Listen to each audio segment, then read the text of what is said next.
예후의 혁명이었습니다. 우리 지난주에 말씀을 나눈 것처럼 예후의 혁명, 북이스라엘에 있는 수많은 왕조가 바뀌고 반역이 일어났지만 똑같은 패턴이었지만 하나님께서 예후가 일으킨 그 반정을 혁명이라고 지정하신 이유는 크게 세 가지 이유였죠. 하나, 예후는 왕이라고 하는 그 자리에 집착한 것이 아니라 그 자리에 자신을 세우신 이유에 집중했다는 것입니다. 우리가 그 이유를 잃어버리면 자리에 집착하게 되고, 자리에 집착하면 결국 자신을 잃게 되지요. 예후는 그 왕이라고 하는 자리가 아니라 그 왕이란 자리에 자신을 하나님이 세우신 그 이유를 계속 붙잡았습니다. 그 이유를 계속 붙잡았을 때 예후는 하나님의 명령이 떨어졌을 때 그는 주저함 없이 적극적으로 순종하였습니다. 때로는 그 명령이 예후가 목숨을 걸고 붙잡았던 그 자리를 위태롭게 할 만한 명령이었습니다. 우리가 하나님의 명령에 대해서 계산하고 머뭇거리는 것은 순종의 지연이 아니라 불순종이었습니다. 하나님의 명령은 순종이냐 불순종이냐 그 두 개만 있을 뿐이지, 하나님 이것이 해결되면요, 하나님 이것이 정리되면요, 하나님 이것이 좀 갖추어지면요, 나중에요, 은퇴하고 난 뒤에 이것이 해결되며 라고 하는 모든 것들은 결국 순종의 지연이 아니라 불순종이라는 것이죠. 근데 예후는 그렇지 않았습니다. 계산하지 않고 머뭇거리지 않고 그것이 하나님의 명령이라면, 그것이 맞다면 예후는 즉각적으로 순종하였죠. 끝으로 예후는 자신의 주변에 있는 모든 상황이 자신에게 주어진 기회로 여기지 않고 하나님의 섭리로 여겼습니다. 결국 인생은 두 종류의 인간이 있죠. 기회를 붙잡혀 살아가는 사람, 섭리를 깨닫고 살아가는 사람인 것입니다. 하나님의 사람은 기도를 통하여 기회를 만드는 사람이 아니라 내가 지금 하나님의 섭리 안에 있음을 믿고 나를 향한 하나님의 섭리가 무엇인지를 살펴보고, 또 하나 이 시대를 향한 하나님의 섭리를 살펴보는 것입니다. 이 두 가지가 같이 있어야 됩니다. 근데 우리는 지나치게 나의 개인을 향한 섭리만을 집착하게 됩니다. 아니요, 그거는 나의 기회를 잡기 위한 또 다른 발버둥입니다. 두 가지, 나를 향한 하나님의 섭리, 그리고 이 시대를 향한 하나님의 섭리를 함께 봐야지요. 그러한 예후는 그 하나님의 소명을 붙들고 자기가 왕이 된 이유는 아합 가문을 심판하시기 위한 하나님의 도구임을 철저하게 그 이유를 붙잡고, 그는 단호하게, 때론 잔혹하게, 때론 어쩌면 민심을 잃어버리고 사람들의 마음을 잃어버린다 할지라도 자신에게 주어진 아합 가문의 심판을 즉각적으로 순행하였습니다. 그 결과 오늘 본문에 있진 않았지만 이세벨을 죽이고 여호라 왕뿐만 아니라 아합의 아들들 70명을 오늘 본문에 우리가 읽은 것처럼 죽였습니다. 결국 아합 가문은 한 명도 이 땅에 남지 않았습니다. 10절에 이렇게 나와 있습니다. 하나님 말씀이 이렇게 예후가 선포합니다. 그런즉 이제는 너희는 알라. 곧 여호와께서 아합의 집에 대하여 하신 말씀은 하나도 땅에 떨어지지 아니하리라. 여호와께서 그의 종 엘리야를 통하여 하신 말씀을 이제 이루셨도다. 하나님께서 아합 집안에 하신 말씀은 단 하나도 땅에 떨어지지 않고 그대로 다 이루어졌다는 것입니다. 하나님께서 엘리야를 통하여 아합 가문에 내셨던 말씀의 그 명령은 벌써 수십 년 전이었습니다. 열왕기상 21장 7절부터 24절 한번 보겠습니다. 열왕기상 21장 17절부터 24절까지 같이 읽겠습니다. 여호와의 말씀이 디셉 사람 엘리야에게 임하여 이르시되 너는 일어나 내려가서 사마리아에 있는 이스라엘의 아합 왕을 만나라. 그가 나봇의 포도원을 차지하러 그리로 내려갔나니 너는 그에게 말하여 이르기를 여호와의 말씀이 내가 죽이고 또 빼앗았느냐고 하셨다 하고 또 그에게 이르기를 여호와의 말씀이 개들이 나봇의 피를 핥은 곳에서 개들이 내 피 곧 내 몸의 피도 핥으리라 하였다 하라. 아합이 엘리야에게 이르되 내 대적자여 내가 나를 찾았느냐 대답하되 내가 찾았노라. 내가 내 자신을 팔아 여호와 보시기에 악을 행하였으므로 여호와의 말씀이 내가 재앙을 내게 내려 너를 쓸어버리되 내게 속한 남자는 이스라엘 가운데에 매인자나 노인자를 다 멸할 것이요 또 내 집이 느바세 아들 여로보암의 집처럼 되게 하고 아히야의 아들 바하사의 집처럼 되게 하리니 이는 내가 나를 노하게 하고 이스라엘이 범죄하게 한 까닭이니라 하셨고 이세벨에게 대하여도 여호와께서 말씀하여 이르시되 개들이 이스라엘 성읍 곁에서 이세벨을 먹을지라. 아합에게 속한 자로서 성읍에서 죽은 자는 개들이 먹고 들에서 죽은 자는 공중의 새가 먹으리라고 하셨느니라 하니. 무시무시한 말씀이었습니다. 이 말씀을 아합이 듣고 두려워 떨었어요. 그리고 그가 허리를 동이고 회개하고 하나님 앞에 뉘우쳤어요.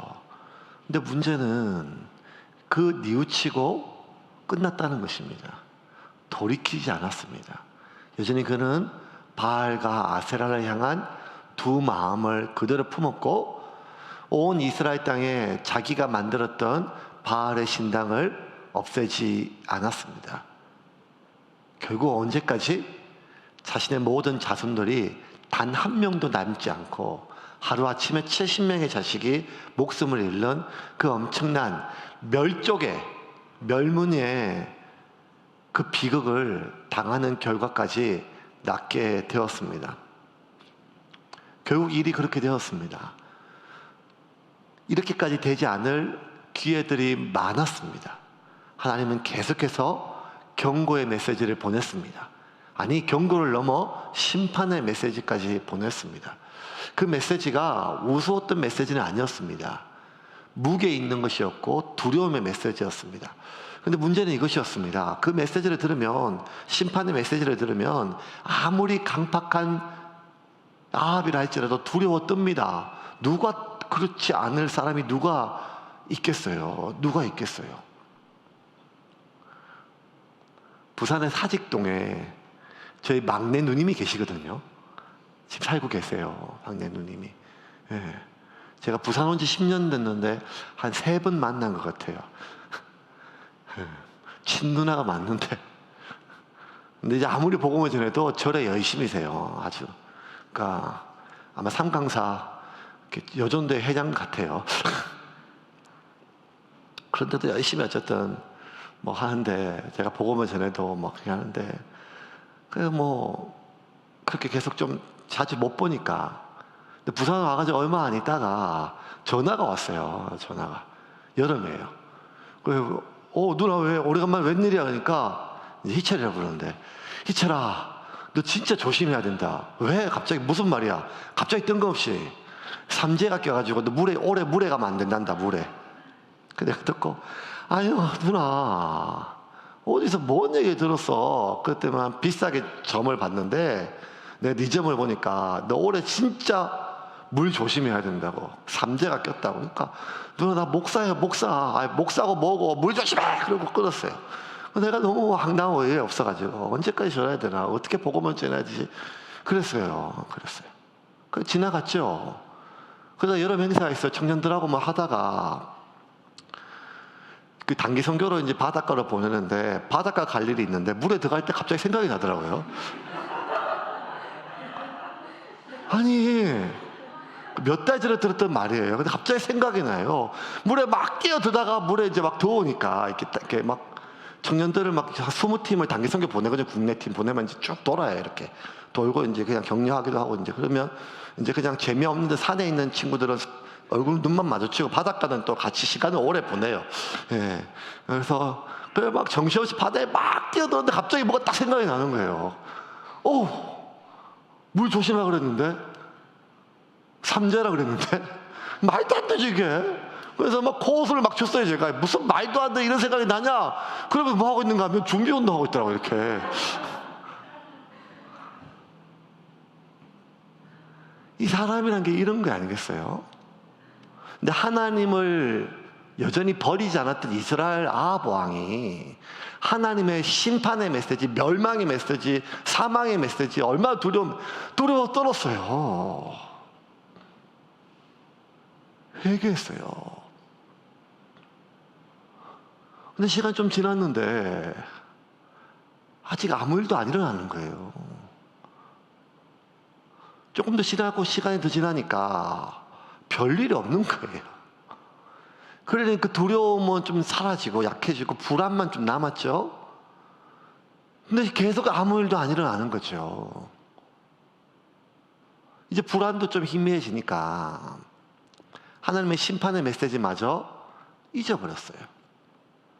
그 두렵고 떨림 속에 회개했던 마음, 돌이키려는 결단, 자기가 살기 위해서 자기가 해야 될 일이 무엇인지, 그 대가 지불이 무엇인지, 하지만 그 대가 지불이 참으로 자신의 소중한 것을 잃어버릴 수밖에 없는, 자신의 왕권을 약화시킬 수밖에 없는 것이지만 하나님에 대한 심판에 대한 두려움 때문에 그렇게 하기로 마음먹었던 마음들이 이제 그냥 아무 일도 안 일어나니까 그 두려움이 불안이 찝찝함으로, 찝찝함이 희미함으로 그렇게 사라지니까, 아무 일도 없으니까, 또 사라지니까, 잊어지니까 그냥 하나님의 그 심판의 메시지는 해프닝으로 끝났던 거예요.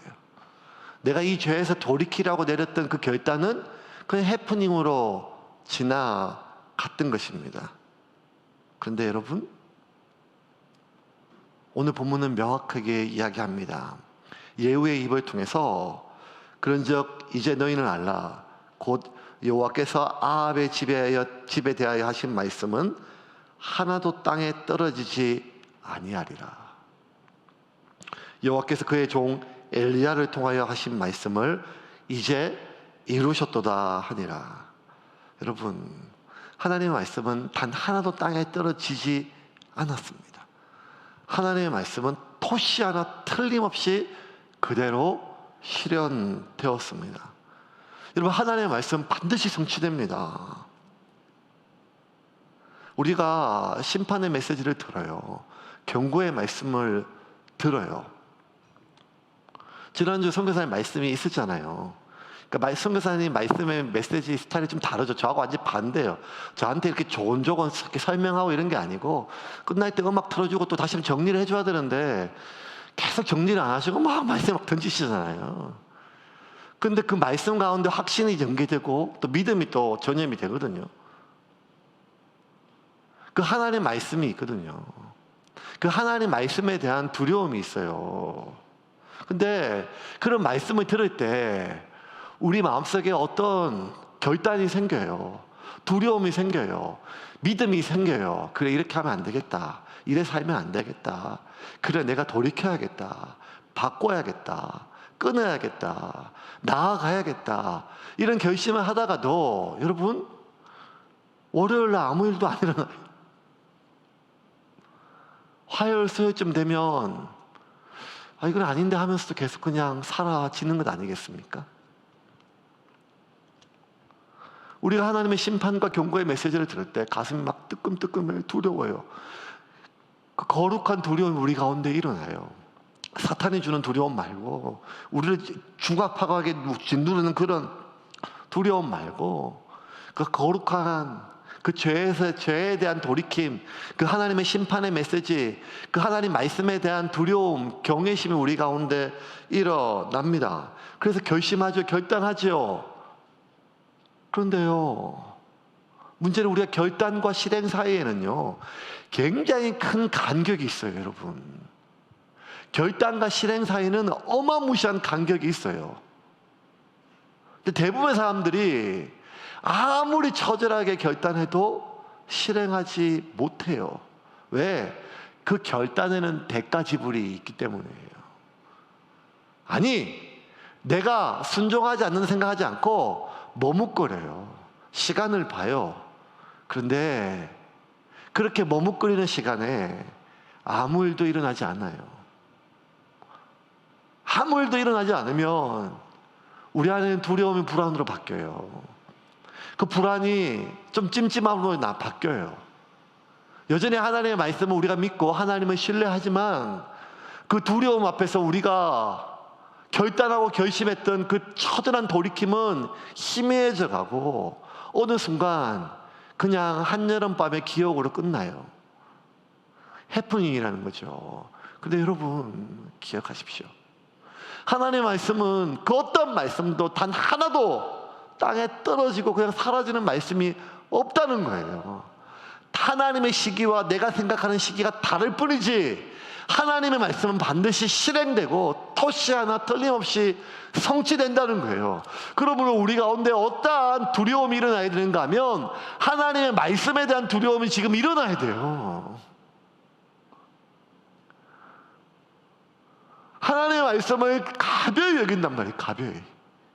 농담처럼 지나가는 말로 해프닝으로 아무 일도 일어나지 않으니까 아무 일도 일어나지 않는 것이 아니라 하나님이 지금 돌이킬 시간을 주심에도 불구하고 우리는 계속 아무 일도 일어나지 않는 그 시간 동안 하나님의 말씀을 가벼이 여기고 하나님의 말씀을 가벼이 여기니 그 하나님의 말씀을 잊어버리게 돼요.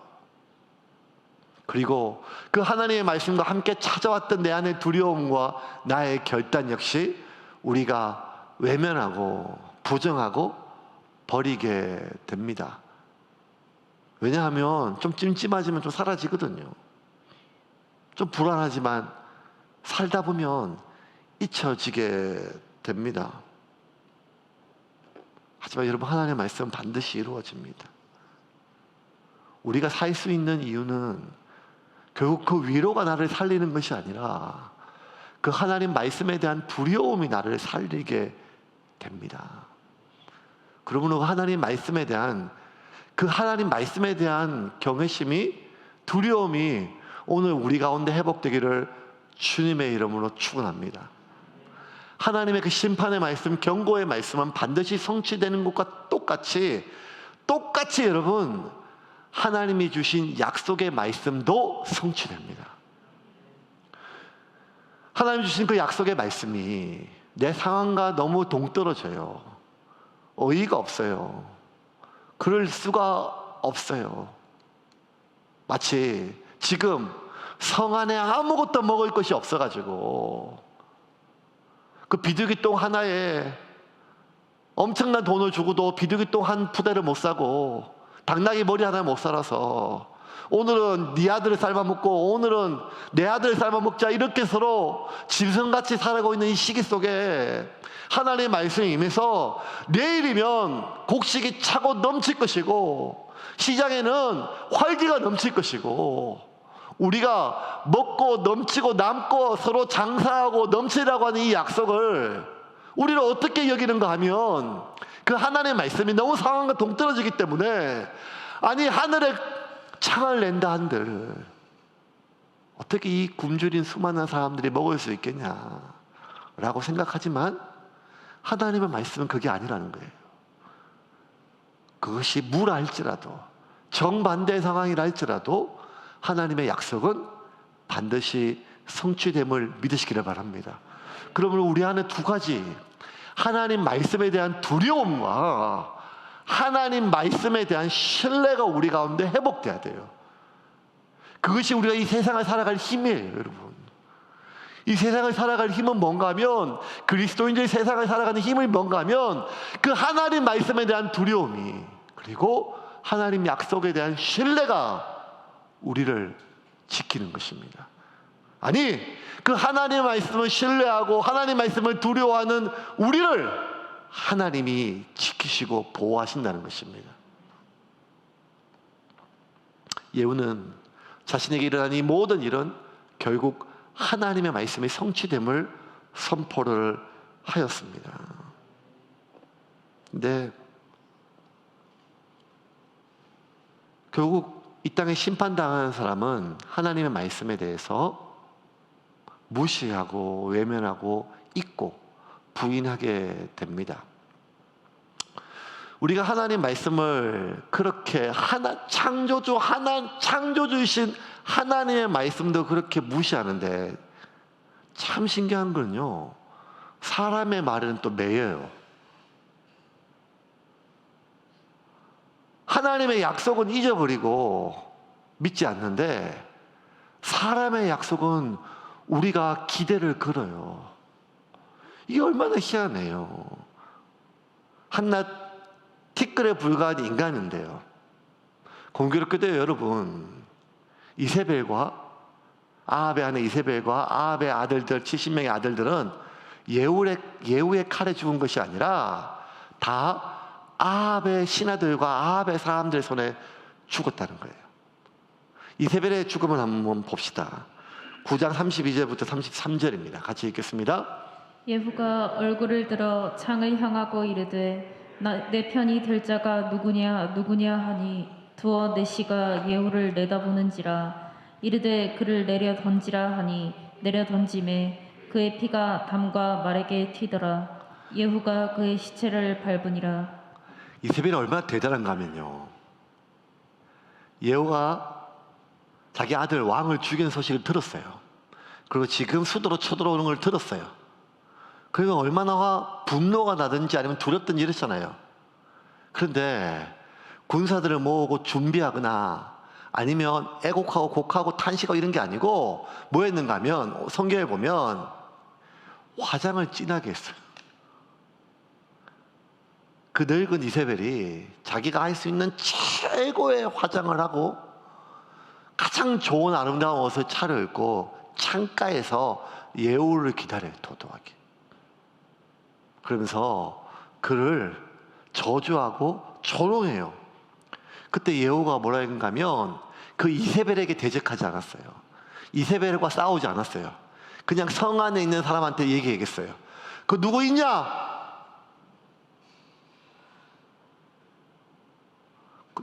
그 성 안에 있는 사람 중에 내 편이 있으면 저 이세벨을 집어 던지라 하니까 넷이 둘이 이세벨을 던졌어요. 그리고 이세벨의 두개골이 온몸이 깨지고 부서져서 죽었다는 거예요. 예후의 아들들, 아니 아합의 아들들 70명의 왕자들은 그 자신들을 가르치는 스승의 칼에 목베임을 당하고 죽었어요. 10장 5절부터 7절까지 같이 읽겠습니다. 그 왕궁을 책임지는 자와 그 성읍을 책임지는 자와 장로들과 왕자를 교육하는 자들이 예후에게 말을 전하여 이르되 우리는 당신의 종이라. 당신이 말하는 모든 것을 우리가 행하고 어떤 사람이든지 왕으로 세우지 아니하리니 당신이 보기에 좋은 대로 행하라 한지라. 예후가 다시 그들에게 편지를 붙이니 일렀으되 만일 너희가 내 편이 되어 내 말을 너희가 들으려거든 너희 주의 아들 된 사람들의 머리를 가지고 내일 이맘때에 이스라엘에 이르러 내게 나오라 하였더라. 왕자 70명이 그 성읍의 귀족들 곧 그들을 양육하는 자들과 함께 있는 중에 편지가 그들에게 이르매 그들이 왕자 70명을 붙잡아 죽이고 그들의 머리를 광주리에 담아 이스라엘 예후에게로 보내니라. 이스라엘이 그렇게 죽고 나서 이제 각 성읍에 왕자들을 보냈거든요. 아합의 왕자들이 있거든요. 그 성읍에다가 예후가 편지를 보내요. 그 성읍에 있는 그 각각 장들에게, 장로들에게, 관리들에게, 자, 내가 반역을 일으켰으니까 너희들은 그 성읍에 있는 아합의 아들 왕자들 중에 가장 튼튼하고 똑똑한 사람을 왕을 세워서 나와 대적하라. 그랬더니만 70명의 성읍에 있는 모든 사람들이 다 아니다, 우리는 그럴 마음이 없다. 그럼 어떻게 하면 좋겠냐? 우리는 당신하고 싸울 마음이 없다 하니까 예후가 그러면 너희들 내일 이맘때까지 그 왕자들의 목을 잘라서 소반에 채반에 받아갖고 와라, 돼지머리처럼 하니까 단 한 명도 예외 없이 70명의 왕자들의 목을 그 스승들이 쳐서 왕자들의 스승들이 쳐가지고 소반에 가져왔어요. 그러니까 결국 이세벨과 왕자들은 예후의 손에 피를 안 묻히고 결국 아합의 사람들의 손에 죽임을 당했어요. 이거 참 보면 희한해요, 여러분. 이세벨이 내시의 손에 밖에 던져 죽었거든요. 내시는 환관이 옆에서 보필하는 수행비서예요. 그러니까 평생 이세벨을 보살폈던, 이세벨의 손과 발이 되어 주었던 사람이에요. 입에 혀처럼 굴지 않으면 그 악한 여자, 변덕 심한 여자, 악녀, 도도한 사람 목숨을 파리 목숨보다 못 여기는 그 이세벨의 비위를 누가 맞추겠어요? 가장 가까이에서. 그러면 그 가장 가까이에서 이세벨을 보필할 내시 정도면 얼마나 이세벨의 수정 노릇을 입에 혀처럼 굴었겠어요. 진심으로 대했겠죠. 눈치 빠르니까 이세벨이 정말 나를 좋아하는지 싫어하는지를 얼마나 잘 알았겠어요. 그동안 얼마나 많은 헌신과 희생과 충성을 맹세했겠어요. 헌신을 맹세했겠어요. 얼마나 좋은 말을 많이 하고 신뢰를 얘기하고 존경을 이야기하며. 근데 여러분, 결국 그렇게 평생 내 수족이 되어줬던 사람, 그렇게 평생 내 입에 혀처럼 고이던 사람의 손에 의해서 밖에 던져져 죽임을 당했어요. 이세벨의 마지막 눈에 비친 것은 자기를 죽였던 예후의 분노의 눈이 아니라 평생 자기를 섬겼던 수족 같은 사람의 배신의 눈빛이었어요. 그 인생이 얼마나, 여러분, 틈만 나면 의리, 우리 평생 같이 해, 평생 같이 갈 거야, 이런 사장의 말을 믿으면 안 돼요. 사장님, 저는 평생 사장님과 함께 갈 거야, 이런 말도 믿으면 안 된다고 저는 주목사님을 통해 배웠어요.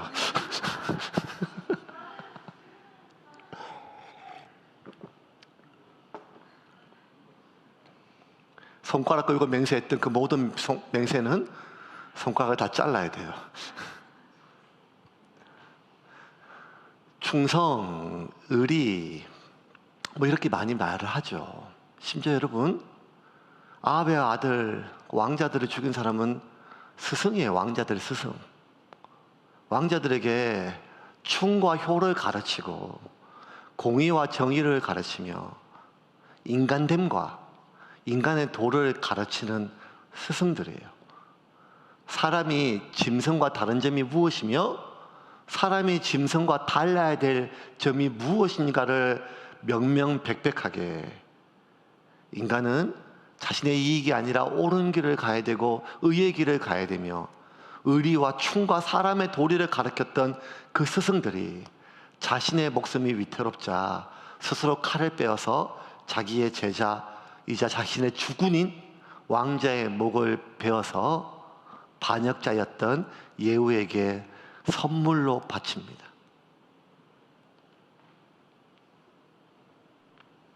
그들은 입으로, 입만 열면 충을 얘기했죠. 그들은 입으로 충을 가르쳤어요. 그들은 말로 효를 가르치고, 그들은 말로 공의와 정의와 하나님의 나라와 긍휼과 사랑과 희생과 헌신을 가르쳤지만 그들이 삶으로 가르친 것은 배반과 배신이었다는 거예요. 결국 여러분, 우리가 이 땅에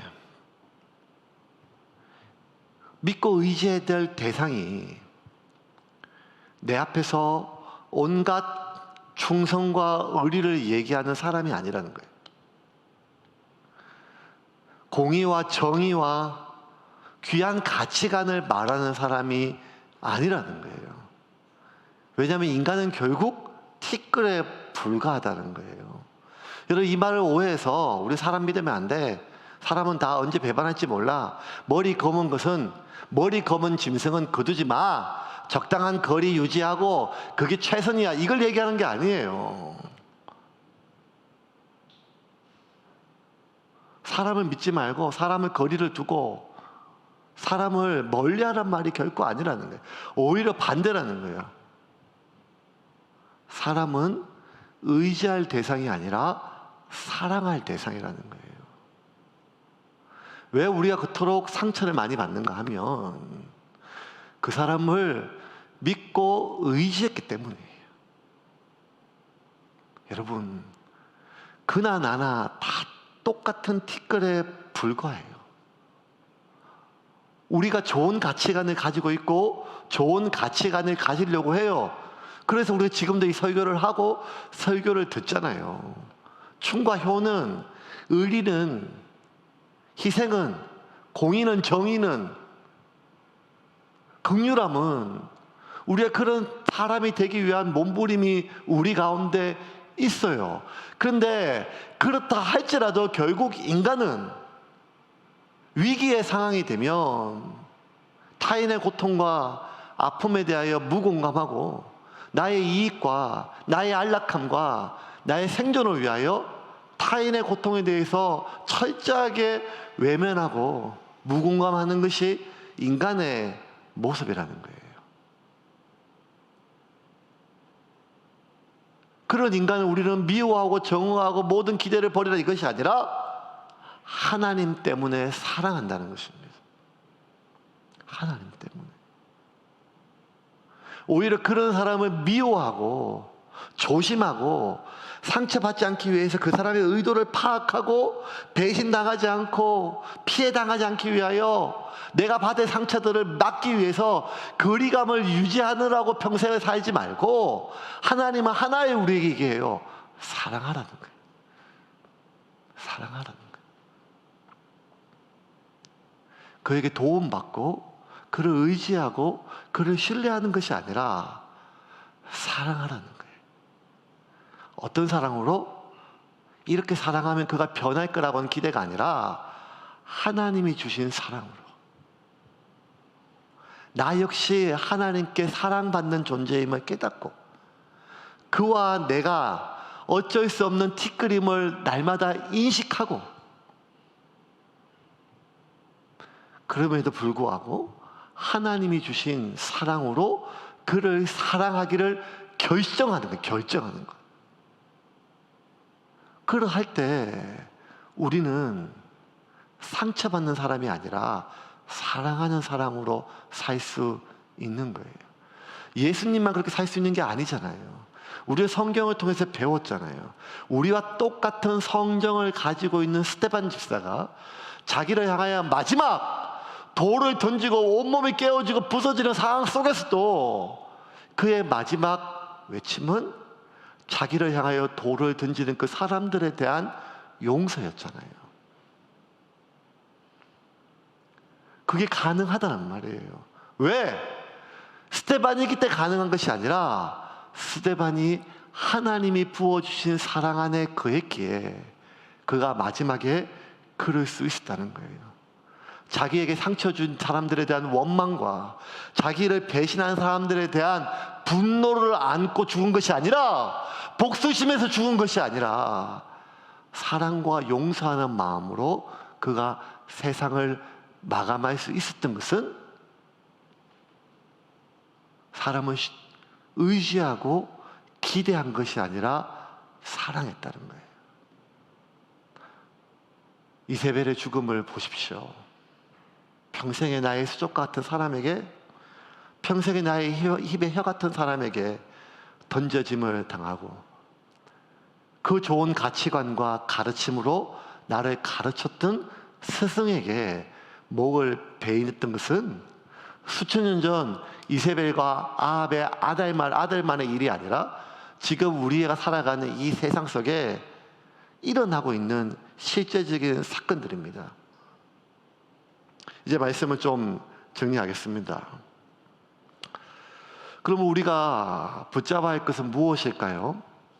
결국 조속지변으로 변하는 사람의 말이 아닙니다.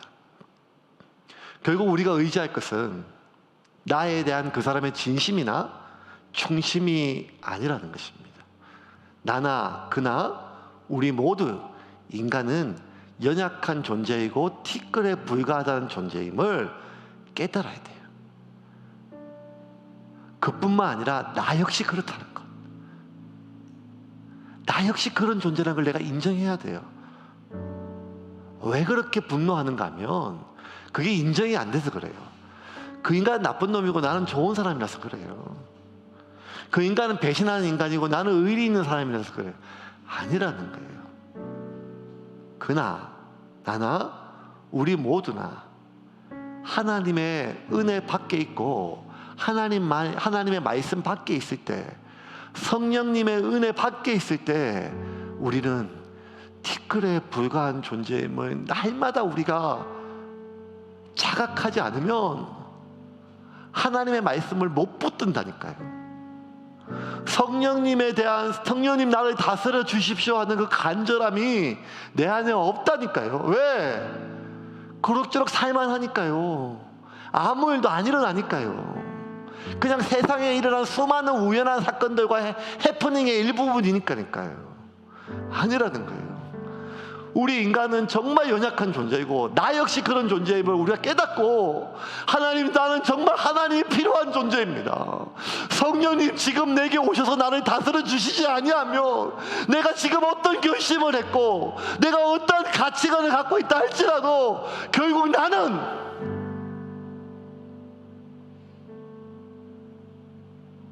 티끌에 불과한 연약한 존재란 사실을 깨닫는 자만이 하나님의 도움을 구하고 하나님의 말씀을 붙잡고 사는 사람입니다. 여러분, 하나님의 살아계심을 우리가 믿잖아요. 그러면 하나님만 믿고 의지합시다. 왜 그렇게 배신감을 느끼고 왜 그렇게 상처를 받는가 하면 그 사람이 나를 배신했기 때문이 아니라 하나님이 아닌 사람의 말을 믿었기 때문이에요. 왜 우리가 그토록 마음이 깨어지고 아픈가 하면 그 사람이 나에게 뒤통수를 쳤기 때문이 아니라 내가 하나님이 아닌 사람을 신뢰했기 때문이에요.